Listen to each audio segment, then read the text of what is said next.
Donc, bonsoir à tous. Pour ceux qui ne me connaissent pas, c'est Samy Diallo, CEO de Ivoire FX Trading, qui est une structure de trading ici à Abidjan. C'est bon? Et on va s'entretenir en fait sur la Monster Room.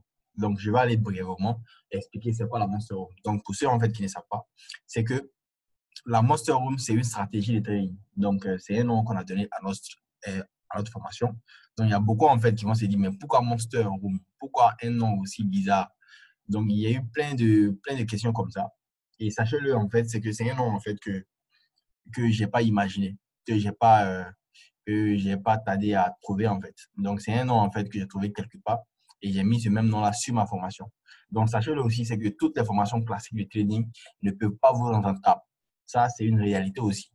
Parce que presque partout, tout ce qu'on fait comme formation, c'est des formations classiques. Donc, on vous apprend les mêmes choses qu'on retrouve sur Internet.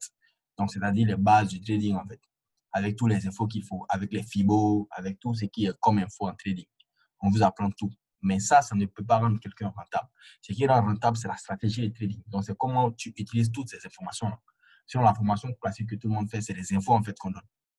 Mais il faut un plus, donc qu'on appelle la stratégie que nous on a appelé la Monster Room. Donc, d'où vient le nom Monster Room? Parce que ça peut paraître comme un nom qui est flippant, donc un nom qui est bizarre. Le nom Monster Room vient en fait d'une salle de marché que j'ai vue. Donc, ici, si je prends le cas d'ici, Monster Room. Donc, là, en fait, j'ai tapé Monster Room of UBS. Donc, pour ceux aussi qui ne connaissent pas UBS, c'est l'une des plus grandes banques au monde. Donc, c'est des fournisseurs, en fait, de liquidités, en fait.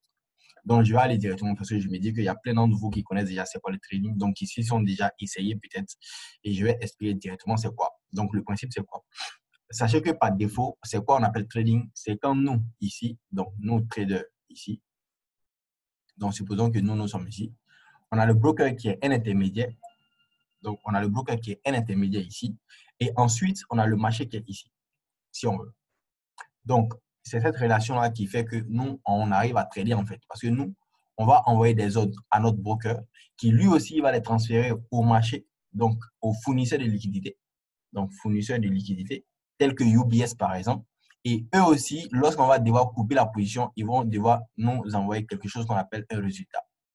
C'est bon? Et le résultat chez nous sera soit des gains ou des pertes. Soit des gains ou des pertes. Donc, si on veut. Donc, c'est un peu ça le principe. Donc, nous, on est ici, on envoie des ordres au broker, donc des ordres ici, au broker. Donc, je peux dire par exemple que broker, je vais acheter peut-être l'euro USD par exemple, et lui aussi, par défaut, il va les transférer au marché, donc aux fournisseurs de liquidités tels que UBS par exemple. C'est bon? Donc, tel que UBS par exemple. Donc, comme ici, là par exemple, c'est la salle de marché de UBS. Vous pouvez le mettre dans un nouvel onglet ici. Donc là par exemple, c'est la salle de marché de UBS ici, si on veut. Et comme on peut le voir ici, c'est que c'est une grande salle où il y a plusieurs traders en fait. C'est bon? Donc, avec leurs différents écrans, eux tous, ils sont en train de travailler. Mais ils font quoi? Ils sont en train de trader de la même manière que nous en fait. Donc, de la même manière que nous, on fait buy, sell, eux aussi, ils sont en train de trader aussi pareil que nous. Donc, faire buy et sell aussi pareil. C'est bon? Donc, il faut le savoir, c'est qu'il y a deux types de brokers. Donc, tous ces brokers-là qui reçoivent nos ordres et qui les transmettent ici, il y en a deux types. Il y a les brokers ici, si je délimite ici, qu'on va appeler dealing desk. Donc, comment ça s'écrit? Ici, format, police, et je remets à 28 par exemple. OK. Donc, il y a les brokers qu'on va appeler dealing desk, ici, et il y a ceux qu'on va appeler les no dealing desk, ici, si on veut. C'est bon? Donc, dealing desk et no dealing desk ici. Donc, ceux qui vont s'arrêter ici, c'est les dealing desk. Et ceux qui vont aller jusqu'ici, c'est les no dealing desk. Donc, il faut le savoir, c'est que si tu travailles avec un broker qui est dealing desk, ça veut dire que tous tes ordres n'arrivent pas sur le marché. Donc, tous les ordres sont automatiquement bloqués sur le broker directement. Donc, tu as l'impression de trader, mais en gros, tu trades en fait sur un compte démo. Tu trades sur un compte démo avec les brokers qui sont dealing desk. Pourquoi? Parce qu'aucun de tes ordres n'arrive au marché, donc n'est réellement traité en fait. C'est bon. Donc, tous les ordres restent au niveau du broker.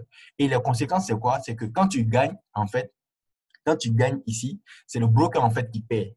Puisqu'il n'a pas envoyé les autres, donc il est obligé de te payer lui-même. Par contre, si les autres étaient transférés, c'est le marché en fait qui allait te payer. Mais comme il n'a pas transféré et qu'il a bloqué tout à son niveau, donc quand tu perds, c'est lui en fait qui gagne. Et quand tu gagnes, en fait, bon, c'est le broker en fait qui perd. Donc, il a tout intérêt à ce que tu perdes. Donc, tous les brokers de Dealindex, en fait, feront en sorte que vous trayez sur les comptes démo. Donc, c'est les comptes démo, puisque les autres ne sont pas transférés. Donc, c'est les comptes démo qui sont étiquetés réels. Donc, quand tu vas sur le broker, tu vois compte réel. Mais en gros, puisque tes zones ne sont pas transférées, c'est comme si tu t'amusais, en fait, puisque tes zones ne sont pas trayées. Et ces brokers-là feront tout, en fait, pour que vous perdez, en fait. Parce que quand tu perds, c'est lui, en fait, qui gagne, en fait. Maintenant, pourquoi ils se sont érigés en broker Dealindex?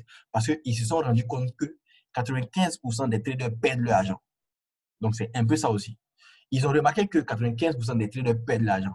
Mais si ces gars-là perdent l'argent, pourquoi on doit forcément envoyer les ordres au marché?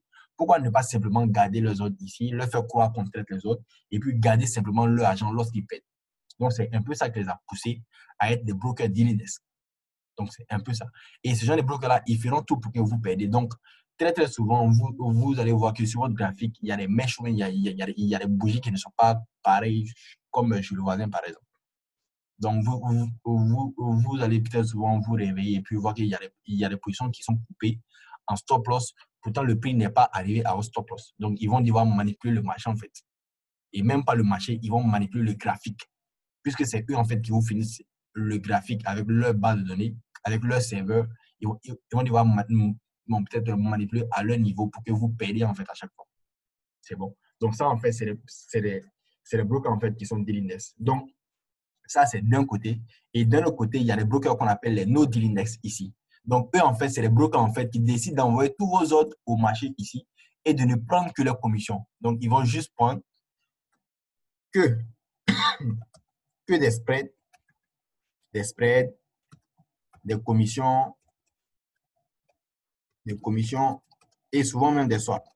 Donc, frais de maintien des trades ici. Donc, eux, en fait, ils vont trader c'est les brokers en fait qui vont transférer tous vos ordres en fait au marché. Donc que vous gagnez ou que vous perdez, c'est pas eux qui gagnent, c'est pas eux qui perdent. C'est le marché qui doit vous payer si vous gagnez et si vous perdez aussi, votre argent va sur le marché en fait. C'est un peu ça ce qu'ils font. Donc ils sont totalement transparents et ils ne font qu'envoyer des ordres, c'est tout. Donc dit qu'il y a tel broker qui s'appelle, supposons Samy Diallo, qui s'appelle M. Kaboré par exemple, il veut acheter peut-être le GBUSD par exemple. Supposons que M. Kaboré par exemple, M. Kaboré, si j'écris ça comme ça, il veut acheter, donc achat de GBBUSD, supposons. Ensuite, il a mis son stop loss à 1.122550. Bon, 48, j'écris n'importe quoi. Il a mis son TP, supposons, à 1 point, puisque c'est achat, donc ça doit être supérieur. Donc, 1.5487. C'est bon. Donc, supposons là, que là, en fait, c'est M. Kaboré, en fait, qui a fait achat. Donc, il va aussi envoyer le solde de M. Kaboré. Donc, supposons qu'il a un compte de 100 000, et supposons qu'il a une marge libre ici. Donc, marge libre de 90 000 $. Donc, la marge utilisée égale 10 000 $. C'est bon? Donc, supposons qu'il y a M. Kaboré, en fait, qui décide d'acheter peut-être, supposons, le GBBUSD, par exemple, ici. Donc, buy le GBBUSD.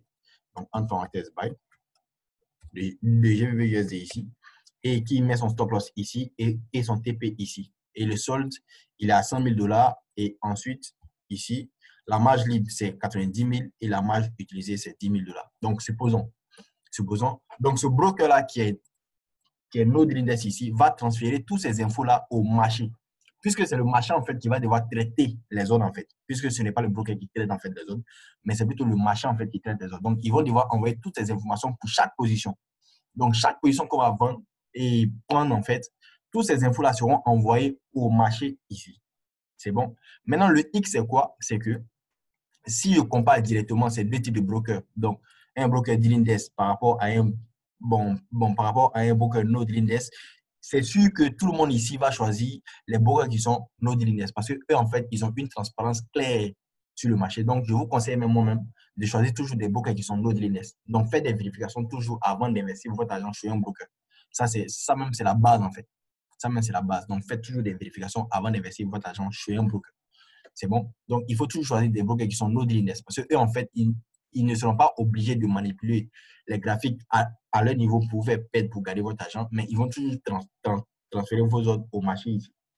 Et ces ordres-là seront traités et renvoyés en termes de résultats. Donc, ça va être soit des gains ou des pertes en fonction de la transaction en fait, que chacun va faire. Maintenant, le X, c'est quoi? C'est que à chaque fois que vous prenez des ordres pareils ici, donc toutes ces infos-là sont envoyées. Ça veut dire quoi? Pour le broker dealing desk, par exemple, quand vous perdez, en fait, c'est le broker qui gagne. Mais quand vous gagnez, c'est le broker, en fait, qui paie. Mais à l'inverse aussi, c'est que pour le broker no dealing desk aussi, quand vous perdez, en fait, c'est le marché même qui gagne ici. Et quand vous gagnez, c'est le marché, en fait, qui paie. Donc, sachez-le. Ça, c'est les fournisseurs de liquidités, en fait. Donc, c'est eux, en fait, qu'on appelle market maker. Donc, il y a un thème qui va ressortir ici, qu'on va appeler market maker. C'est bon? Donc, c'est les fournisseurs de liquidités pour la plupart. C'est bon? Donc, c'est eux, en fait, qu'on appelle market maker. Donc, c'est ceux, en fait, qui font même le marché, en fait. C'est bon? Donc, c'est ceux-là qui vont recevoir toutes ces infos-là, en fait. Parce que si je dois te payer parce que tu as acheté tel ou tel produit, je dois savoir à quel prix tu l'as acheté, à quel prix tu veux le vendre. C'est bon? Pour que si le prix arrive à ce niveau-là, je le vends pour toi. Puisque c'est moi qui vais traiter toutes tes zones, en fait. Donc, ils vont recevoir, en fait, toutes les infos qu'il faut ici. Donc, eux aussi, c'est le même principe. Donc, je vais reprendre ça ici. Permet nouveau. Ici. OK. Donc, je vais reprendre ça ici. Donc, ils vont recevoir toutes ces infos-là ici. Donc, toutes ces infos-là. Et supposons que le prix, par exemple, devait monter. Donc, moi, par exemple, j'avais vu une tendance haussière, par exemple. Donc, je disais buy, par exemple, buy, au prix de 500 francs. Donc, supposons que c'est un produit que je voulais acheter à 500. Et je dis buy ici. Et j'ai mis mon stop loss. Donc, stop loss ici. Donc, SL. Je l'ai mis à 300 francs ici. Et j'ai mis mon TP ici à 1000 francs. Donc, j'ai dit que donc, ça, ce sont les infos, en fait, que mon broker va envoyer au marché, en fait. Donc, dit qu'il y a M. Kabori, en fait, qui a acheté le GBP peut-être à 500 francs ici. Donc, il veut soit le vendre donc, au stop loss, donc à 300 francs ici, ou bien au TP ici à 1000 francs, si on veut. C'est bon? Soit au TP ici à 1000 francs. C'est bon? Ici, donc 1000 francs ici. C'est bon? Donc, il y a deux cas de figure. Soit j'ai acheté ici, soit je gagne. Donc, je gagne 500 francs. Ici, donc plus 500. Si le prix sort au TP, ou bien je paie 200 francs si le prix sort au stop loss. C'est bon? Donc, il y a deux cas de figure. Mais sachez-le, une fois que vous faites buy à ce niveau-là, une fois que le prix touche soit le stop loss ou le TP, les deux correspondent à un seul type d'ordre. Donc, c'est l'ordre inverse ici du buy. Donc, le TP correspond à un sell et ça aussi correspond à un sell. Donc, quand tu fais buy, ton TP et ton stop loss sont les prix de vente. Donc, c'est comme si je l'ai acheté à 500, mais je dis que si le prix arrive soit à 300, je vends, ou bien soit à 1000 francs, je vends. Mais dans les deux cas, c'est les prix de vente en fait que j'ai fixés. Donc, j'ai payé à 500, mais je vais vendre soit à 300, soit à 1000 francs. Mais seulement que dans l'un des cas, je gagne et dans l'autre des cas, je paye en fait. Sinon, dans les deux cas, c'est les ordres de vente, puisque à la base, j'ai acheté en fait. Et ce qui est bizarre, c'est que le prix, en fait, il va toujours descendre d'abord, toucher votre stop loss d'abord avant de repartir au TP. Donc, il va toujours vous faire sortir avant d'aller au TP, en fait. Donc, ça, c'est un principe de base. Donc, sachez-le aussi, c'est que si le prix monte directement pour taper le TP, c'est le marché, en fait, qui va devoir vous payer. C'est bon? Donc, si le prix descend, forcément. Donc, si le prix descend ici, donc si le prix descend ici, il vient d'abord taper votre stop loss avant de repartir au TP. Pourquoi? Parce que s'il monte directement jusqu'au TP, ils vont devoir vous payer 500 francs de plus. C'est un peu ça, en fait, le principe. Donc, pour éviter cela, il y a ce qu'on appelle les market makers ici. Donc, le marché, en fait, donc les fournisseurs, en fait, de liquidité qui vont faire en sorte que vous sortez d'abord au stop loss ici avant d'aller au TP. Donc, on aura la plupart du temps des schémas pareils chaque jour. Donc, des schémas pareils. Donc, c'est le schéma qui est ici. Donc, ça, en fait, c'est le cas d'une hausse. Donc, il y aura toujours des cas de baisse avant la hausse, si on veut. Donc, baisse avant la hausse, à chaque fois. Donc, ça va être toujours comme ça parce que s'ils vous laissent monter, donc gagner, c'est eux, en fait, qui vont devoir vous payer. Donc, ils sont obligés de vous faire sortir pour eux-mêmes racheter à un bon prix avant de les vendre. Donc, c'est comme si, en fait, vous avez acheté un produit à 500 et vous dites que vous le vendez soit à 300, soit à 1000 francs. C'est bon. Donc, même si c'est vous-même, si on vous propose un même produit à deux prix différents, c'est sûr que vous allez vouloir acheter à un bon prix. Et c'est sûr que vous allez forcément acheter à 300 francs. Donc, c'est la même chose en fait qui se passe au niveau des market makers. Lorsqu'on fait buy ou sell, à chaque fois qu'on fixe des TP et des stop loss, c'est deux prix différents en fait qu'on fixe pour un même produit. Et c'est sûr que eux en fait, ils vont toujours choisir le prix qui est le moins cher pour acheter en fait. Donc, c'est comme si eux en fait, de leur point de vue, ils voient qu'il y a M. Kaboré en fait qui a acheté GBP/USD, mais qui veut le vendre soit à 300 ou bien soit à 1000 francs. Et c'est sûr qu'ils vont vouloir acheter à 300 francs en fait pour se faire une bonne marge. Donc, ils vont payer à 300 et puis revendre ça à 1000 francs. Donc, et lorsqu'ils vont vouloir venir acheter ça à 300, il faut que M. Kaboré qui avait acheté à 500 le vende ici à 300, comme lui-même l'avait dit au départ avec son SL ici. C'est bon. Donc, c'est là en fait qu'ils vont devoir acheter et venir ici, revendre ici. Donc, là où il y a le sell de M. Kaboré, il y a le buy des market makers ici et ils vont venir revendre ici. C'est bon. Donc, c'est le même principe. Donc, c'est toujours comme ça que le marché fonctionne en fait. C'est bon. OK. Donc, je reviens encore sur les bases ici. Donc, si on pèse le pour et le contre entre un broker deal index et un broker no deal index, il est toujours évident que c'est mieux de rester avec des brokers qui sont no deal index. Parce que malgré qu'ils envoient toutes les infos au marché, ça, c'est une évidence claire. Ils sont obligés, en fait, de l'envoyer. Parce que c'est eux, en fait, qui vont nous payer au cas où on gagne ou si on paye, en fait. Donc, c'est les market makers qui vont devoir nous payer. Mais en même temps, c'est que on doit comprendre que la plupart des gens traitent de la même manière. Donc, il faut le savoir aussi, c'est que 95% des traders traitent de la même manière. Donc, 95% de tous les traders traitent de la même manière, en fait. Donc, ce qu'on doit faire, c'est de trader différemment. Donc, ne pas trader comme eux. Et comment ne pas trader comme eux, c'est qu'on doit trader maintenant comme les market makers. Ça veut dire quoi? Au lieu de faire comme M. Kaboré qui a acheté à 500 francs ici et qui a voulu vendre soit à 300, soit à 1000 francs, nous, on doit savoir que il y aura des traders qui vont acheter à 500 et qui vont fixer les prix de 300 et de 1000 francs. Donc, nous, on va faire comme les market makers, attendre que le prix revienne à 300 avant d'acheter. C'est bon? Donc, attendre que le prix revienne à 300 avant d'acheter.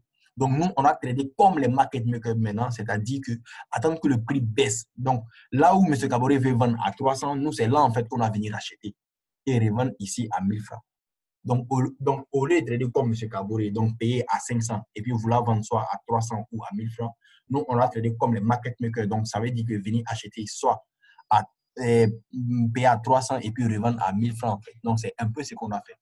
Donc, sachez-le, en fait, c'est qu'il y a des market makers qui existent bel et bien et qui manipulent le marché.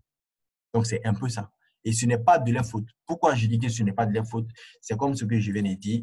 Si vous avez quelqu'un qui vend un produit à deux prix différents, c'est sûr que vous allez acheter au prix qui vous arrange. Donc, s'il y a quelqu'un qui vend de l'or, soit à 300 ou bien à 1000 francs, c'est sûr que vous allez acheter ça à 300 francs parce que c'est toujours mieux de payer moins cher. Donc, c'est la même chose que les market makers font. Ils payent toujours moins cher, en fait. Donc, arrêtez de trader comme tout le monde et trader comme les market makers. Maintenant, comment les market makers, en fait, travaillent? C'est un peu ça. Donc, enregistrez ce schéma-là dans votre esprit parce que je vais vous montrer un peu à quoi ça ressemble. Je vais mettre ici 2. OK. Donc, enregistrez ce même schéma-là ici. Donc, ça, en fait, c'est un schéma de buy. Donc, pour que ça monte, il faut toujours, en fait, qu'il vienne taper d'abord le stop loss ici et puis après, il remonte ici. Donc, c'est le même principe aussi. Donc, comment ces banques-là fonctionnent, donc comment ces market makers-là fonctionnent, en fait, c'est ce que je vais bien expliquer ici. Donc, nouveau, ici. Donc, comment les market makers fonctionnent. Comment les market makers fonctionnent. C'est bon? Donc, comment les market makers fonctionnent. Donc, comment ces gens-là travaillent, en fait. Donc, sachez-le, en fait, Dieu merci, c'est comme je l'ai dit, Dieu merci, il n'y a pas qu'un seul market maker. C'est un ensemble de banques qu'on appelle market makers. Donc, ils sont plusieurs. Ce n'est pas une banque, c'est plusieurs banques. Et puisque c'est plusieurs banques, ils sont obligés d'avoir une manière de bosser pour s'entendre entre eux-mêmes d'abord. Sinon, ça va être le vacarme, en fait. Donc, ils sont obligés d'avoir une manière de bosser entre eux-mêmes. C'est comme toutes les institutions, ils sont obligés d'avoir un plan de travail, en fait. Donc, c'est le même principe aussi. Et c'est comme ça, en fait, qu'ils ont établi des plans de trading, donc des limites aussi qu'ils ont. Donc, sachez-le, en fait, c'est que sur le marché, du Forex principalement, en moyenne, il y a chaque jour 50 pips de mouvement. En moyenne, il y a chaque jour 50 pips de mouvement, en fait. Et ces mêmes 50 pips là, ils sont délimités. Parce qu'il y a différentes bourses aussi. Donc, c'est un peu ce qu'on va essayer de voir comment ces banques-là fonctionnent entre elles-mêmes. Parce que c'est différentes bourses, en fait. Donc, quand je vais dire market maker, je vais parler, en fait, des bourses. Parce que la bourse de Londres et la bourse de New York, lorsque je dis bourse, c'est en fait des banques, en fait, que je vois qui ouvrent et puis qui vont commencer à travailler. Mais ils vont travailler en symbiose, ils vont travailler ensemble, avec une bonne méthode, avec une manière unique de bosser, en fait, à chaque fois.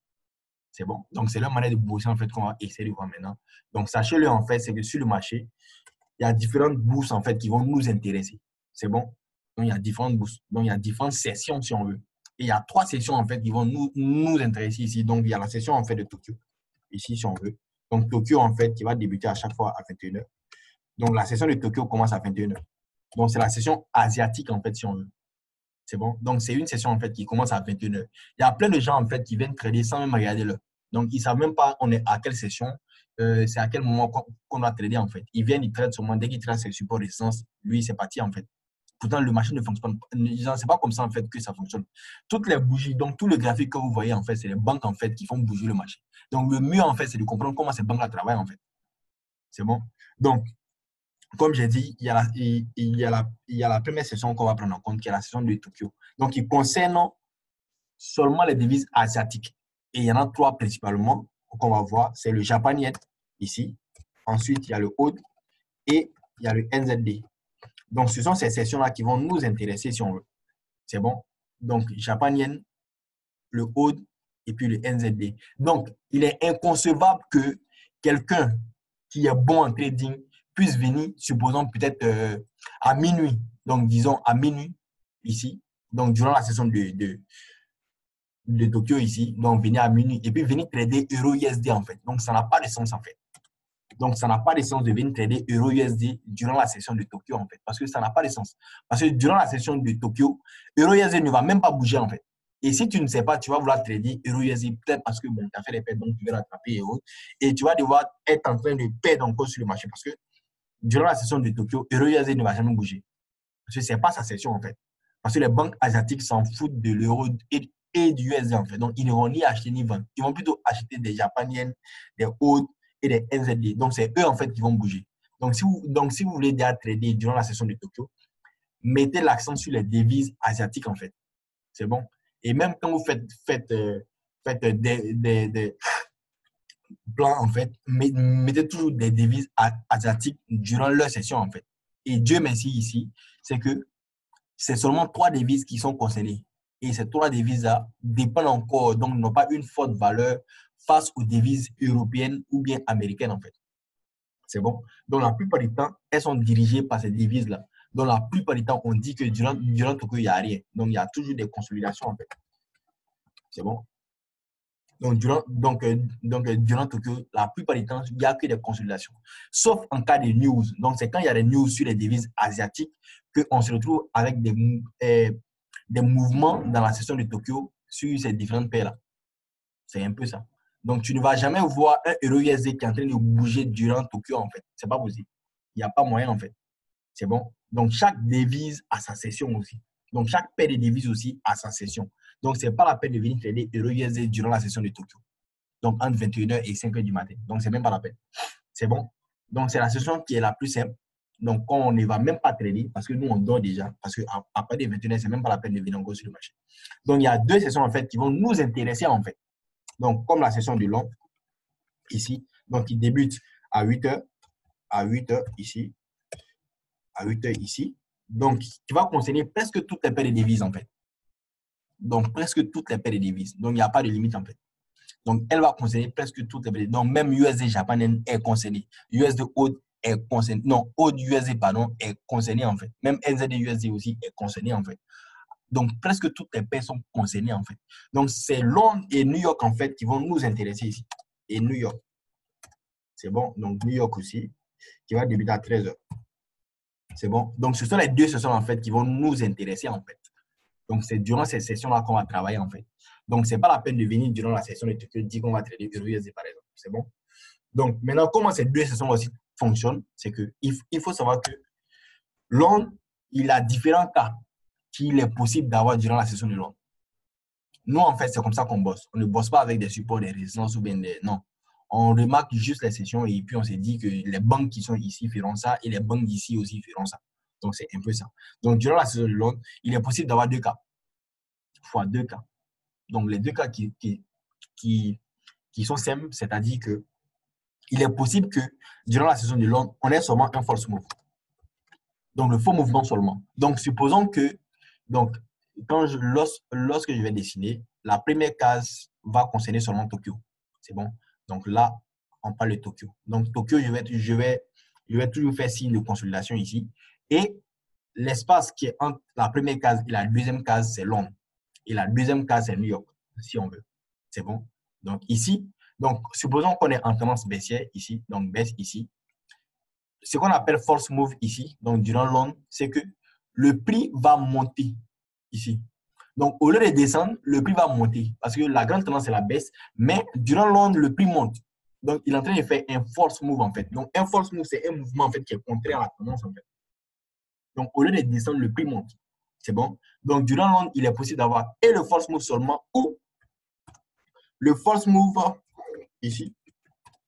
False move plus un début de renversement, en fait. Donc, il est possible d'avoir soit le false move seulement ou le false move plus un début de renversement. Donc, il est possible d'avoir ça seulement ou bien, donc Tokyo encore, donc consolidation, ou bien un false move plus un début de renversement. Donc, voilà les deux cas possibles qu'il est possible d'avoir durant Londres. En fait. Donc, durant Londres, il peut faire soit le false move seulement, ici,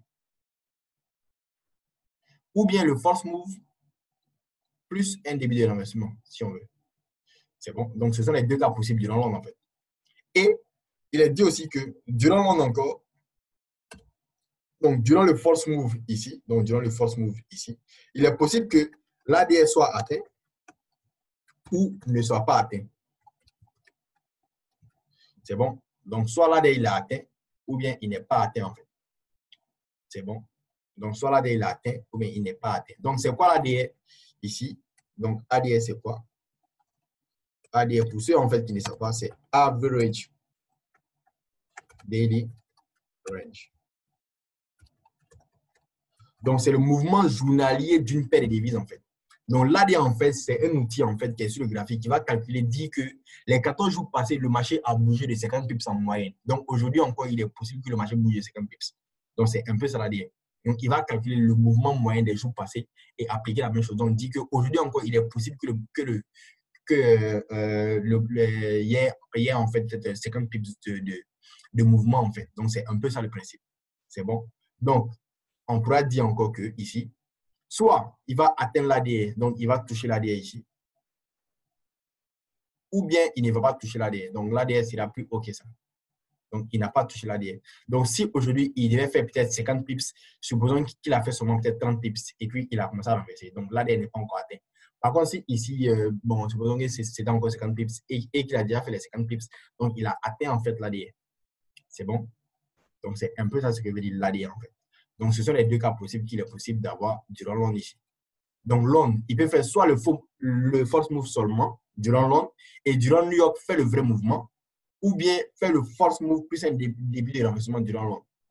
Par contre, il peut aussi soit atteindre l'ADR ou bien ne pas atteindre l'ADR en fait. Donc, soit atteindre l'ADR ici. Donc, soit atteindre l'ADR ou bien ne pas atteindre l'ADR ici. C'est bon. Maintenant aussi, c'est que durant New York, donc New York, en fait, c'est la session qui est la plus facile à trader. Donc, il faut le savoir aussi, c'est que New York, en fait, c'est la session, en fait, qui est la plus facile à trader, en fait. Pourquoi je le dis, c'est que ici, New York, si on veut, New York ici, New York dépend carrément, en fait, de Londres. Donc, c'est une dépendance claire de Londres ici, en fait. Donc, New York va dépendre clairement de Londres ici. Donc, New York ici, on aura seulement deux cas possibles. Ça veut dire quoi? Si ADR il est atteint, donc si l'ADR est atteint ici, donc si ADR est atteint, il est évident que durant New York, il y aura un renversement. C'est bon? Par contre, si l'ADR n'est pas atteint, donc sinon, Sinon, ici, il y aura une continuation en fait. C'est bon? Donc, si l'AD est atteint ici, il y aura un renversement durant New York. Mais si l'AD n'est pas atteint, il y aura plutôt une continuation en fait. Donc, c'est un peu ça le principe. Donc, New York dépend carrément de Londres ici, si on veut. Donc, New York dépend de Londres en fait, si on veut. Donc, si l'AD est atteint ici, il y aura un renversement. Sinon, il y aura une continuation en fait. Donc, c'est les principes en fait qui sont déjà clairs. On peut en fait booster simplement. C'est bon? Donc, avec ces différentes données-là, donc les différents cas de New York et les différents cas de Londres ici, on va faire ressortir en fait ce qu'on appelle les 4 cas. Donc, les 4 cas de trading en fait, donc où il est possible en fait de trader en fait. Parce qu'à partir de ces cas-là, on peut définir plusieurs sous-cas. Mais ce n'est pas tous les cas en fait qu'on trade. Donc, il y a seulement 4 cas où on doit trader en fait. Et on va essayer de les faire ressortir et ensemble, on va les déterminer. Donc, les 4 cas ici. Donc, les 4 cas, en fait, il y a 2 cas de renversement ici. Donc, sachez aussi qu'il y a des principes de base. C'est que la session de Tokyo doit être compris entre ici. Donc, Tokyo doit être compris entre 25 et 50 pips. Donc, si vous venez sur le graphique matin et que vous voyez déjà que Tokyo dépasse déjà 50 pips, c'est même plus la peine de venir trader en fait. Donc, si vous venez, donc je répète encore, si vous venez matin et que vous voyez que Tokyo dépasse déjà 50 pips, ce n'est même plus la peine de trader. Pourquoi Tokyo dépasse 50 pips? Parce que sûrement qu'on est sur une paire asiatique. Donc, tout le mouvement s'est fait déjà durant la session de Tokyo. Donc, le marché ne va plus bouger. Donc, ce n'est pas la peine. Donc, Tokyo doit être compris entre 25 et 50 pips en fait. C'est bon? Donc, pareil aussi pour Londres. Donc, le force move aussi doit être compris entre 25 et 50 pips. Donc, c'est les principes aussi de base. Donc, si vous venez en fait que Londres dépasse 50 pips, c'est sûr qu'il est en train de faire en fait le vrai mouvement et que vous êtes en train de confondre ça en force move. Parce qu'il y a beaucoup aussi qui ne savent pas différencier c'est quoi qui est vrai mouvement et c'est quoi aussi qui est force move en fait. Donc, si vous remarquez déjà que Londres dépasse les 50 pips, ça veut dire qu'il est en train de faire le vrai mouvement en fait. C'est bon? OK. Donc, je reviens ici. Donc, on a 2 cas de renversement et de continuation, en fait. Mais avant de revenir sur nos différents 2 cas, je vais voir d'abord avec vous les différentes structures qu'il est possible d'avoir. Et après, on va définir ensemble les différents cas en fonction de ces différentes données-là ici. Et on va clôturer là-bas. Donc, ici, sachez qu'on a différents profils sur le marché. Donc, différents profils sur le marché. Donc, les différents profils, sachez-le, c'est que le marché, il peut être en 3 phases seulement. Soit le marché, en fait, il est en consolidation, soit il est en renversement, ou il est en tendance. Donc, ce sont les différents cas qu'il est possible d'avoir pour les différents profils, en fait, sur un graphique. Donc, sur le marché, on peut avoir soit ici une consolidation, ou bien le marché peut être en renversement. Donc, il est en train de monter et puis il descend, ou bien il est en train de descendre et puis il remonte. Ou bien le marché peut être en tendance, donc il est en train de monter, ou bien il est en train de descendre. Donc, ce sont les 3 différents profils, en fait, qu'il est possible d'avoir sur le marché, en fait. Donc, il y a consolidation ici, il y a renversement ici, et puis il y a tendance ici. Mais ce qui nous intéresse ici, ce n'est pas les consolidations, parce que les consolidations ne sont pas rentables. On ne traite pas dans une consolidation parce que le marché, en fait, ne bouge pas. Pourtant, nous en fait, sur le marché, c'est qu'on recherche toujours le mouvement. Et il faut le savoir, c'est que tout mouvement est compris dans la tendance. Pourtant, la tendance débute toujours par un renversement ici. Parce qu'un renversement, il est constitué de 2 tendances ici. Tendance ici et tendance ici. C'est bon? Donc, le début d'une tendance est forcément un renversement. Donc, toute tendance commence d'abord par un renversement, en fait. Donc, ce sont les 2 là, en fait, qui vont nous intéresser. Donc, il y aura renversement et tendance, en fait. Donc, à partir de là, on va définir les différents types de profils, de structures qu'on peut avoir. Donc, sachez-le, c'est qu'on peut avoir 2 types de structures. Donc, soit une hausse ou bien une baisse. Donc, structure aussi, soit hausse, soit baisse. C'est bon? Soit hausse, soit baisse. Donc, le marché peut être soit à la hausse, donc c'est-à-dire qu'il est en train de faire un W, V, V, M, ou bien il est en train de faire aussi une baisse, donc c'est un M, A, W ici. C'est bon. Donc c'est deux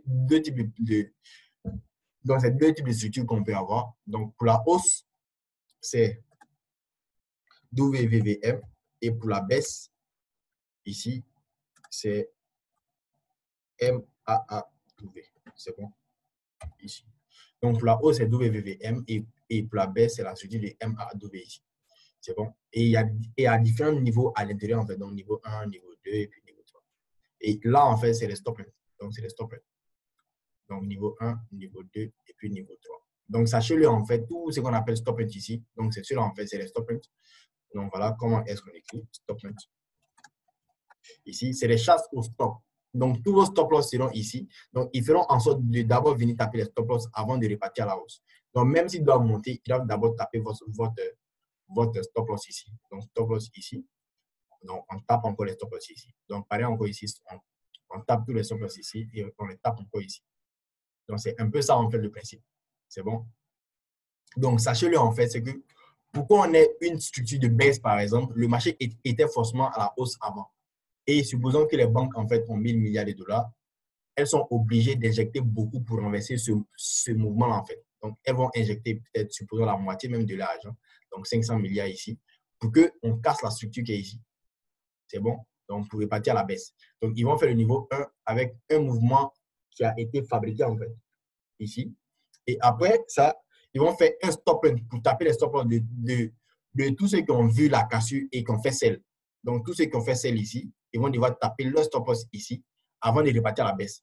Et pour taper encore et le stop loss, ils vont devoir faire des bails ici. Donc, faire des bails à ce niveau-là. Donc, les 500 milliards ici, c'était en sell ici pour que ça baisse et un bail peut-être de 300 milliards ici. Ici, pour que ça monte, pour qu'on tape les stop loss en fait. C'est bon? Et quand on va monter, taper les stop loss ici, ils vont devoir couper ça pour ne pas être en négatif dessus et puis répartir encore ici en sell encore de 300 milliards. Donc, supposons qu'ils ont fait ici un force move de 50 pips ici pour taper les stop loss. Donc, pour 500 milliards en sell ici, ils étaient obligés d'injecter 300 milliards en buy ici. Donc, pour faire un force move de 50 pips. Donc, pour créer un force move de 50 pips ici, ils étaient obligés d'injecter 300 milliards dans un poids de 500 milliards ici pour faire les 50 pips. Donc, ça va être aussi pareil. Ici, le poids total ici, pour faire le level 2 ici, on est à 800 milliards qui est en sell ici. Ici, on a 800 milliards en fait qui est en sell. Donc, ils sont obligés d'injecter combien pour faire les mêmes 50 pips. Donc, pour faire les 50 pips ici, ils sont obligés d'injecter environ, puisque c'est 500, donc la moitié, ça fait 250. Donc, c'est un peu plus en fait de la moitié, donc c'est environ 450 ou 500 ici. Donc, c'est un peu plus en fait de la moitié d'ici en fait. Donc, environ 500 milliards. Pourtant, si à la base, ils avaient 1000, pourtant, il y a 800 qui est en jeu, il va leur rester seulement 200. Et 200, il est inférieur à ça. Donc, pour le poids de 200, ils ne pourront faire que peut-être, supposons, 20 pips seulement de force move. Donc, le force move d'ici sera forcément petit par rapport au force move d'ici. Donc, le force move, donc le stop ça va être forcément inférieur. Donc, le force move 1 ici, sera supérieur forcément au force move 2 à cause du manque de liquidité en fait qu'il y a. C'est bon? Donc, il y aura forcément un manque de liquidité ici. Et le force move d'ici sera toujours plus grand que le force move d'ici. Donc, c'est à travers ça maintenant qu'on va voir les différents types de cas ici dont je venais parler ici. Donc, on a deux cas de renversement. Donc, déjà, on va devoir enregistrer ça. Donc, fichier enregistrer sous. Ici, 3, 2, 3. OK. Donc, pour les différents cas ici, sachez-le, nouveau, ici, c'est qu'on a deux cas de renversement. Et les deux cas de renversement, si on prend les différents cas ici qu'on a déjà vus, pour Londres et pour New York, donc pour Londres et pour New York ici, si on veut, le premier cas de renversement qui est le plus simple, donc qui est le plus facile à trader, c'est le cas où on quitte dans la session de Tokyo. Donc, on suppose toujours qu'on est dans une structure baissière, donc best. Donc, le force move, il est toujours à la hausse. Donc, on suppose qu'on est entré dans un force move durant longtemps et que l'ADR, il a été atteint en fait ici. Ici. Et automatiquement, on a affaire à un renversement ici. Donc, ça, c'est le cas le plus simple et le plus facile en fait, si on veut. Donc, c'est le cas le plus simple et le plus facile, en fait, si on veut. Donc, ici, ils ont fait Tokyo. Ils ont fait force move ici et ils ont atteint l'ADN. Donc, c'est le cas de Londres ici. Donc, Londres ici, ils ont fait le force move ici. C'est bon. Et ils ont atteint l'ADN ici. C'est bon. Donc, durant New York, on dit ADN atteint donc renversement, en fait. Donc, ça, c'est le cas le plus simple. Et ici, ils vont renverser, en fait. Donc, ça, c'est le cas le plus simple, si on veut. C'est bon. Ensuite, le deuxième cas, donc ça, en fait, c'est le premier cas de renversement. Donc, le deuxième cas, en fait, de renversement, si on veut, ça va être plutôt le cas où on a peut-être un force move plus renversement ici et l'ADN n'est pas atteint. C'est bon? Un force move plus renversement et l'ADN n'est pas atteint. Ici, donc Tokyo, c'est consolidation et on a un force move plus un début de renversement. Mais l'ADN n'est pas encore atteint. Donc, on a ADN AI qui est en haut, ici, et l'ADN low qui est encore en bas ici. Ici. Et le prix, en fait, aura tendance à continuer son mouvement pour atteindre l'ADN, en fait. Donc, ils vont devoir descendre jusqu'à venir toucher, en fait, l'ADN ici. C'est bon? Donc, il y aura un renversement à ce niveau-là ici. Donc, pile poil. Donc, ce qu'on va prendre en compte ici, c'est le false move de 25 à 50 pips ici. Et dès qu'on a le curve ici, on rentre en sell. C'est bon? Donc, là, c'est plus compliqué que le premier cas. Parce que le premier cas, il y a un indicateur même fixe qui est bon. Bon, peut-être que là, on appelle l'ADR. Donc, dès qu'il atteint l'ADR, on fait le sell, c'est peu. C'est bon? Ici. Donc, c'est un peu ça. Donc, là, en fait, ce sont les deux cas de renversement qu'on peut avoir si on veut. C'est bon? Maintenant, il y a les deux cas de continuation ici. Donc, deux cas de continuation. Donc, deux cas de continuation. Donc, il faut savoir, c'est que le deuxième cas de renversement que j'ai dessiné tout à l'heure, donc qui était pareil à ça. Donc, le deuxième cas de renversement, donc c'était force move et début de renversement. Et il devait continuer pour atteindre l'ADN durant New York parce que les deux ADN n'étaient pas atteints. ADN high et ADN low. Ici, low. Donc, ADN high ici et ADN low ici. Donc, il devait continuer en fait pour atteindre l'ADN. Donc, pour quelqu'un qui rentre à ce niveau-là, ici, il a pris le deuxième cas de renversement en fait. C'est bon? Donc, pour quelqu'un qui rentre à ce niveau-là, il a pris le deuxième cas de renversement. Mais pour quelqu'un qui rentre à ce niveau-là, donc, il faut le savoir, c'est que New York, en fait, on parle seulement que de continuation, en fait. Mais pour quelqu'un, en fait, qui rentre à ce niveau-là, il a plutôt pris le premier cas de continuation, en fait. Donc, parce que le prix aura tendance à continuer le mouvement qu'il a déjà entrepris ici. Donc, c'est le mouvement.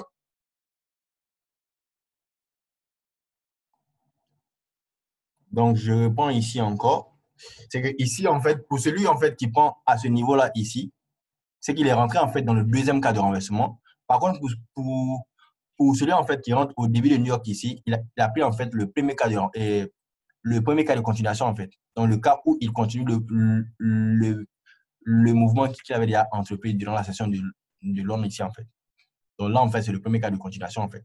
Maintenant il y a le deuxième cas de continuation ici, donc nouveau, qui est beaucoup plus complexe, donc beaucoup plus compliqué que j'avais déjà enregistré ici. 1, 2, 3, bureau. 3 ici. Donc, j'avais dit ici que le force move 1 sera toujours supérieur au force move 2. Donc, le faux mouvement, en fait, ce qu'il a fait ici. Donc, si ici, par exemple, c'était 50 pips, c'est sûr qu'ici, peut-être, il va faire peut-être 20 pips seulement. À cause du principe de manque de liquidité. Donc, sur les 1000, ça va rester seulement 200. Donc, il y aura un manque de liquidité qui va faire que le force move d'ici sera toujours plus grand que celui d'ici, en fait. Et la plupart du temps, c'est au level 3 qu'on a le cas de continuation, en fait. Donc, le cas de continuation, en fait, donc, on va voir tout de suite. Donc, c'est le manque de liquidité, en fait, qui le fait, en fait. Donc, c'est en fonction, en fait, de ce manque-là. Donc, il est possible aussi que, pile après Tokyo, le marché commence à descendre directement. Par contre, on est en tendance baissière. Donc, il n'y a même pas de force move. Donc, c'est un cas de no force move. Donc, c'est comme ça, en fait, qu'on appelle ça. Donc, c'est un cas de no force move. Et il est possible que, durant New York, le prix continue de descendre jusqu'à atteindre l'ADR simplement. Donc, les deux ADR sont là, ADR. Et l'autre aussi, il est en bas ici, ADR. Donc, il est possible, en fait, qu'il vienne seulement toucher ici l'ADR. Et puis, il vient ici. Donc, durant New York ici, on vient encore et on continue encore le sel qu'il avait déjà entrepris ici. Donc, on fait une continuation du mouvement qui était déjà là jusqu'à venir, en fait, toucher l'ADR ici. Et puis, on descend.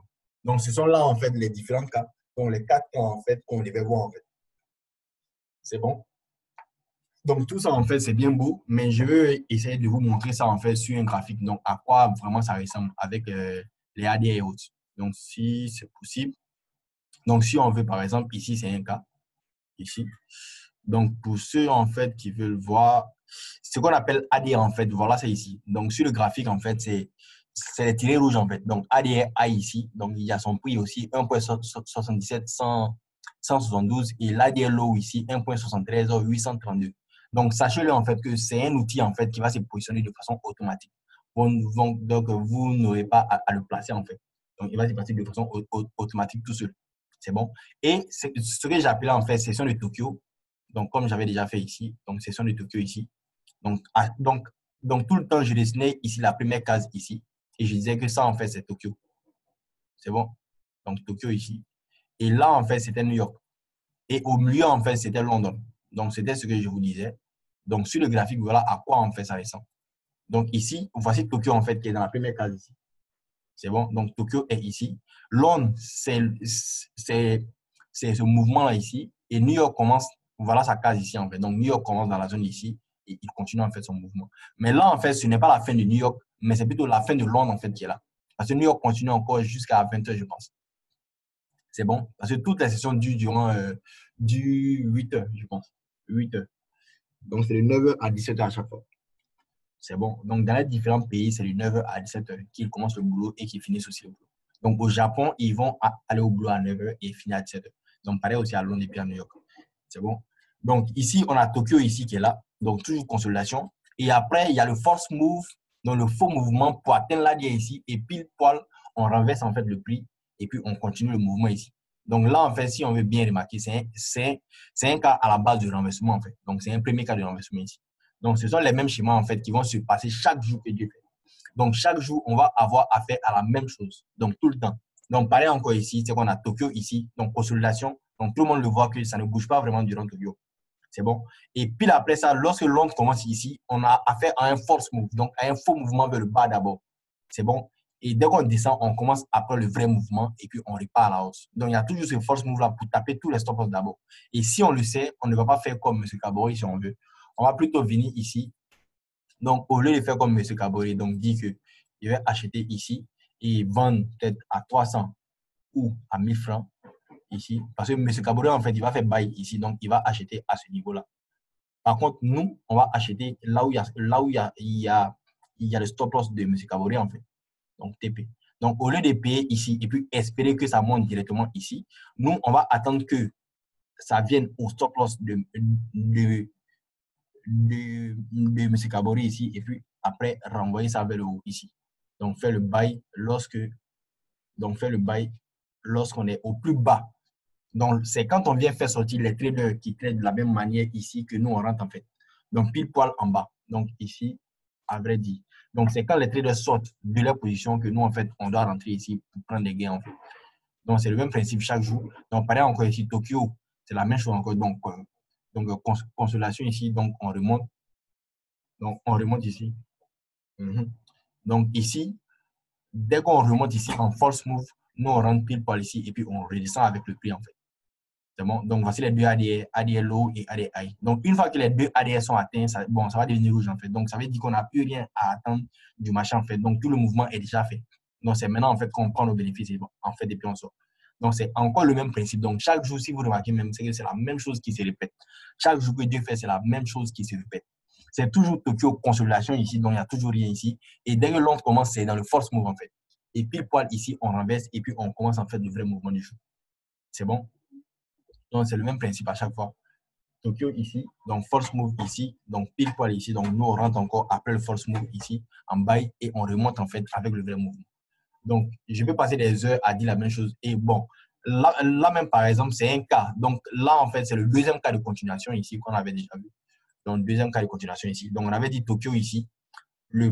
Donc, ça commence directement avec le vrai mouvement. Et durant New York ici, on rentre en continuation. Donc, on continue en fait le sell pour continuer encore le mouvement pour aller à l'ADE en fait. Donc, c'est le même principe. Donc, ça, en fait, c'est le deuxième cas de continuation et c'est le même cas, en fait, que j'ai pris ici.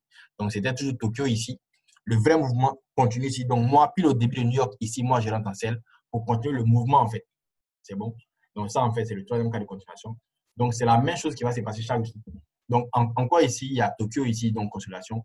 Il y a le false move vers le bas.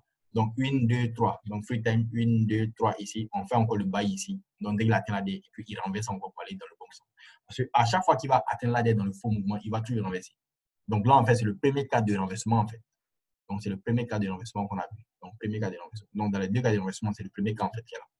C'est bon. Donc, je vais passer des heures à vous montrer les mêmes captures parce que c'est la même chose en fait qu'on prend chaque jour. Parce que chaque jour, en fait, c'est la même chose qui se répète en fait. Donc, sachez-le, chaque jour, c'est la même chose qui se répète en fait sur le marché. Et les banques là fonctionnent de la même manière. Ce que l'on fait, c'est ce que New York va venir continuer en fait. Donc, elles travaillent en fait entre elles. Et il y a beaucoup de gens en fait qui ne savent même pas à quel moment venir trader. Et ils se permettent de venir trader à n'importe quelle heure. Pourtant, il y a des heures clés en fait. Donc, il y a des heures où il n'y a rien sur le marché et il y a des heures aussi où il y a beaucoup en fait sur le marché. Donc, il faut savoir reconnaître ces heures-là et puis savoir à quel moment on doit trader en fait. C'est bon. Donc, c'était là en fait la présentation de la Monster Room et j'espère vraiment que vous avez apprécié. Maintenant, puis après ça, je vais prendre 5 minutes pour présenter un peu ce qu'on fait en dehors des formations. Donc, parler un peu de la gestion en fait qu'on veut. Donc, si vous voulez, je vais prendre 5 minutes de votre temps pour parler un peu de la gestion et après, je vais ouvrir le bal pour les questions. Donc, si vous avez des questions, on va devoir parler dessus. Donc, pour la gestion aussi, donc sachez-le, en plus, donc j'avais déjà dit que nous sommes Ivoire FX Trading, si on veut. Ivoire FX Trading ici. Donc, c'est une structure de trading ici.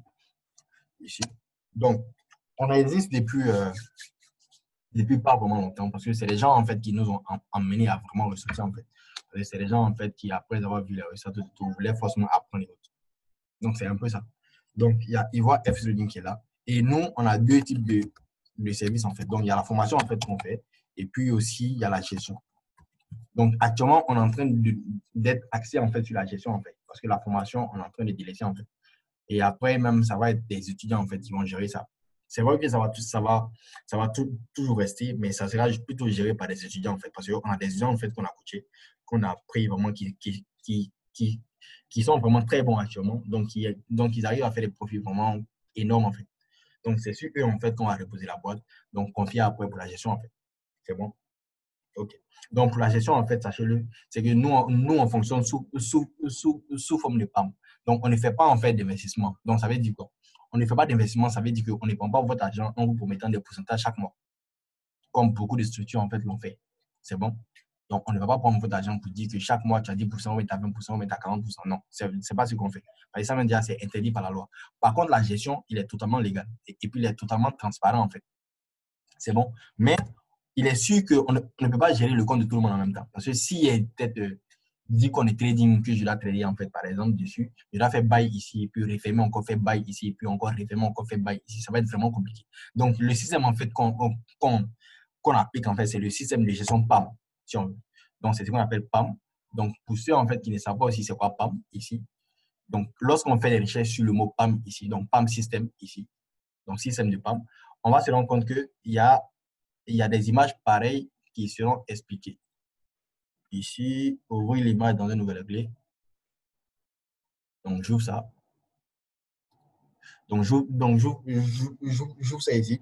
Donc, supposons que là, en fait, c'est un compte PAM qu'on a ici. Et il y a 4 investisseurs. Donc, il y a le premier investisseur qui a investi peut-être 30 000 $.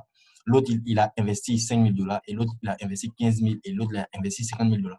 Donc, chacun d'eux a investi une part dans le compte général qui fait un total de 100 000 $, en fait. Et lorsqu'on fait des profits, donc supposons qu'on a fait 20% de profits, donc supposons, donc il y a une part en fait qui sera rejetée dans le système de partage en fait ici. Donc celui-là, il pèse à 30% dans le compte PAM, et celui-là aussi, il pèse à 5%, et celui-là aussi à 15%, et celui-là aussi à 50%. C'est bon? Donc, à part, donc il y a les frais en fait de gestion que nous on prend, qu'on appelle les fees, les performance fees ici, et il y a le profit ici. Donc, sachez-le ici, c'est que nous, dans notre gestion des PAM, on bosse sous la structure de 60-40. Donc, pour tous les comptes publics, donc c'est pour tous les comptes qui sont inférieurs à 1 000 $. Donc, qui sont compris entre 1 000 et 10 000 $ en fait. Donc, ici, c'est 1 000 $ minimum. Ici, minimum. C'est bon. Et c'est plutôt du 70-30 ici. Ah. Et ici, c'est plutôt du 70-30 ici pour tout le compte de minimum 10 000 $ ici. C'est bon? Ici. C'est bon? Ici. Donc, pour tous les comptes qui sont compris entre 1000 et 10 000, c'est 60-40 en fait qu'on fait. Donc, sur les bénéfices, nous, on prend 40%. Par contre, pour les comptes qui sont compris entre 10 000 et plus, donc ça peut aller même à millions de dollars, peu importe. Nous, on prend seulement 30% des gains, en fait. Et sachez-le aussi, c'est que ce n'est pas les mêmes plans de trading, en fait, qu'on applique. Donc, si ici, on a un plan, en fait, qui a pour objectif peut-être 25%, ici, on aura forcément un plan qui a pour objectif peut-être 20% par mois, en fait. Donc, c'est un peu comme ça, en fait, qu'on fonctionne. C'est bon? Donc, comment ça fonctionne? Donc, c'est un peu ça le procédé. Donc, si vous avez même PAM sur Google ici, par défaut, ici, je mets PAM, par exemple, vous allez tomber directement sur des explications, en fait, sur comment le système PAM, en fait, fonctionne. What is a PAM account and investing in PAM with Bitcoin streaming? C'est bon? Donc, c'est le système, en fait, d'investissement, en fait, où il est possible de gérer plusieurs comptes ensemble. Donc, c'est un peu ça, en fait, le principe. Mais, le seul hic qu'on a, en fait, c'est que la plupart des brokers sérieux ne font pas de PAM. Ça, c'est un gros problème qu'on a. C'est que la plupart des brokers sérieux ne font pas de PAM. Et la plupart des brokers qui font PAM sont des brokers qui sont dans des paradis fiscaux, en fait. Donc, à tout moment, ils peuvent vous créer des problèmes. À tout moment, ils peuvent disparaître. Ils peuvent disparaître même avec votre argent, en fait. Donc, la plupart des brokers qui font PAM sont toujours installés dans des paradis fiscaux, en fait. Donc, la plupart des brokers sérieux ne font pas de PAM. Donc, comme ici, par exemple, lorsque je tape PAM System ici, le premier broker sur lequel je tombe ici, c'est InstaForex. Ici. Parce que InstaForex, par exemple, fait du PAM, en fait, donc PAM System. Donc, c'est un broker, en fait, qui fait du PAM. Mais il suffit juste de rechercher un peu sur InstaForex ici, donc InstaForex ici. Il suffit juste de rechercher un peu et puis tomber sur les pages ici, donc InstaForex courtier ici. Il suffit de faire quelques recherches seulement, tomber sur le broker, en fait, en question qui fait le système PAM. Donc, about instant account opening for traders, for partners, promo. Donc, eux, par exemple, ils disent qu'ils font du PAM. Donc, si je viens, normalement, je viens ici. Bon, je cherche là où ils parlent en fait du PAM. Sinon, normalement, ils disent qu'ils font du PAM. Donc, mais le plus important ici pour nous, c'est de savoir en fait, est-ce que ces brokers-là en fait sont régulés en fait. Donc, c'est le plus important. Donc, la première des questions en fait qu'on doit se poser lorsqu'on veut investir de l'argent chez un broker, c'est de savoir en fait s'il est régulé. Donc, c'est un peu ça la première question en fait. Et s'il est régulé, c'est par quoi? C'est par l'AMF, par la CISEC ou quoi? Parce que tous les autres là, c'est le connerie en fait. Donc, CISEC, c'est bon? Donc, soit par l'AMF ou même par la CISEC, parce que ces deux organisations sont européennes en fait. Sinon, à part ça, les autres là, c'est même pas la peine. C'est même pas la peine. C'est bon? Et si je viens sur InstaForex par exemple et que je fais des recherches, donc je viens en bas, je viens tomber sur donc je viens en bas. On dit copyright 2007-2020, InstaForex, All Rights Reserved, Financial Group Provider, InstaForex Group. Donc, je vais en bas ici, je vois un peu leur licence. Donc, je vois que Instant Trading, licence by BFI FSC. Donc, c'est même pas des gens, en fait, qui sont en Europe. Donc, c'est des gens, en fait, qui sont dans les pays asiatiques ou bien, disons, en Australie, par exemple. Parce que la plupart des paradis fiscaux, en fait, c'est là-bas qu'ils sont.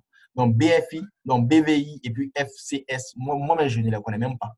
Parce que tant que ce n'est pas l'AMF ou la CISEC, moi, en fait, ça ne m'intéresse pas. Et si on descend encore, on peut voir que la licence, en fait, donc licence number 6 InstaForex, registered, voilà. Le FCS Saint-Vincent, Insta-Global, Federal Edition, Provided. Donc, c'est pour voir, en fait, c'est où ils sont. Donc, si on fait des recherches, on va voir clairement qui ils sont. Ici, j'avais déjà vu. Ici. Donc, j'avais déjà vu. Ici. Ils sont ici en île Vierge. Donc, si je mets sur instaforex.com français, donc je reprends ici. Instaforex.com, donc je mets Instaforex français. Donc, c'est le même site, mais en français plutôt. Donc, au lieu de l'avoir en anglais, je l'ai plutôt en français ici. Donc, 55% de bonus, tout, avec les mêmes procédés. Donc, c'est la même chose. Les mêmes paires et tout. Donc, quand je reviens ici, sur les moyens d'effet, donc copie système, voilà. Donc, meilleur compte Forex Copy et système PAM d'InstaForex. Donc, c'est un système en fait qu'on peut intégrer dans n'importe quelle plateforme. Donc, il est possible d'intégrer un système de PAM dans n'importe quelle plateforme. Donc, c'est les licences en fait qu'on paye et qu'on intègre dans tout type de plateforme si on veut. C'est bon? Donc, eux ici, pour les systèmes PAM, moi, je vais plutôt m'intéresser ici à leur licence en fait. Donc, quand je viens ici, je vois qu'ils sont aux îles Vierges. Donc, ça se voit ici. Ils sont aux îles Vierges. Donc, Instant Trading LTD. Donc, îles Vierges. Autorisé par la BVI et FSC. Donc, c'est comme j'ai dit, tant que c'est pas CISEC ou bien AMF, moi, ça ne m'intéresse pas, en fait. Donc, pour eux, c'est BVI et FSC. Et ils sont basés aux îles Vierges. C'est bon? Aux îles Vierges. Pourtant, si je viens ici et que je retape, en fait, îles Vierges ici, donc îles Vierges britanniques ici, donc ça se voit directement que c'est un paradis fiscal ici. Donc, îles Vierges britanniques. Les îles Vierges britanniques, en anglais, British Virgin Islands, sont un archipel des Antilles et un territoire d'outre mer du Royaume-Uni. Les îles britanniques sont un paradis fiscal. C'est bon? Donc, en fait, tous ces brokers-là qui font du PAM, la plupart du temps sont basés dans les paradis fiscaux, en fait. Donc, ce n'est pas conseillé de mettre votre argent dans ce genre de plateforme-là. Parce qu'à tout moment, ils peuvent disparaître avec votre argent, en fait. Donc, il faut savoir faire le bon choix. Et c'est comme je dit, il est possible de faire prendre en fait tout le système PAM et puis de l'intégrer dans n'importe quelle plateforme, en fait. Donc, c'est un peu ça le principe. Donc, nous en fait, c'est le système en fait qu'on utilise. Donc, si je reviens encore dans les captures ici, normalement, je vais vous montrer comment ça fonctionne ici aussi. Donc, il y a 3 types d'investisseurs. Il y a A, B, C ici. Et on a chacun ici son compte. Et il y a le trader en fait qui est ici. Donc, à chaque fois qu'il va trader, il y aura ses commissions en fait. Donc, il y aura des commissions qui lui seront réinvestées. Et tous les investisseurs aussi auront leur part aussi du gâteau en fait. Donc, sur tous les gains qu'on va faire, chacun aura sa part en fait. C'est un peu ça. Donc, tous les gains, tous les pertes. Parce que c'est pas. Lorsqu'on parle de trading aussi, beaucoup pensent que c'est toujours en fait des gains. Pourtant, ce n'est pas toujours en fait des gains. Souvent aussi, on fait des pertes. Mais tout dépend en fait du système qu'on a mis en place. Donc, si c'est des profits qui vont être vus chaque jour, ou bien chaque semaine, ou bien chaque mois, en fonction de cela, chacun pourra voir les gains ou les pertes qu'on a pu faire en fait. C'est bon? Donc, c'est un peu ça. Donc, aussi, c'est le système en fait qu'on met en place. Donc, on applique aussi actuellement. Donc, la gestion de part. C'est bon. Donc, je pense qu'on va s'arrêter là. Et puis, s'il y a des questions aussi, on va essayer de discuter clairement et puis avancer. Donc, ici,